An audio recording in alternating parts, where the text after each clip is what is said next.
दो वचन मैं आपके सामने कहूंगा, वचन पूरा होना चाहिए भाई, ठीक है। कभी भी ये वचन आए आपके सामने स्टेटमेंट, तो तुरंत आपका पेन चलना शुरू हो जाए बिना दिमाग के।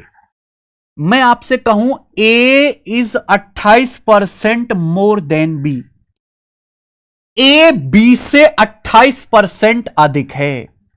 हिंदी में ए बी से 28% अधिक है।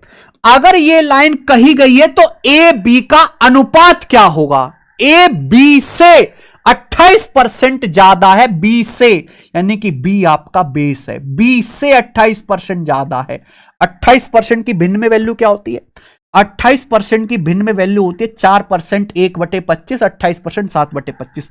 ए बी से 28% ज्यादा है, यानी कि अगर बी का मान 25 है तो 25 का 28% होता है 7, यानी कि बी का मान अगर 25 है, बेस नीचे हमेशा बेस होता है, तो ए का मान 7 ज्यादा है। अगर बी का मान 25 है तो ए का मान 25 में 7 जोड़ेंगे 32 है। ए बी का रेशियो आएगा 32:25। ये तुरंत आपको लिखना है।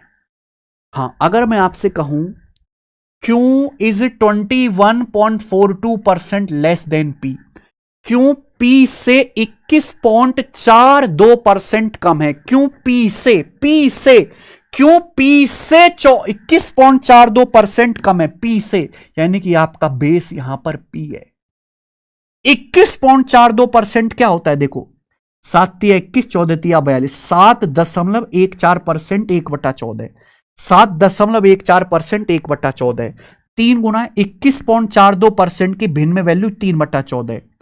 क्यों पी से, यानी कि नीचे हमेशा इनिशियल वैल्यू होगी, नीचे जो है बेस होगा, हमेशा नीचे हमेशा बेस होता है। अगर पी का मान 14 है तो 14 का 21.42% 3 है। अगर पी का मान 14 है तो 14 से 3 कम करेंगे 11, क्यू का मान 11 है। तो पी और क्यू का रेशियो होगा 14:11। पी क्यू का रेशियो क्या आएगा मेरे भाई? 14:11। क्यों?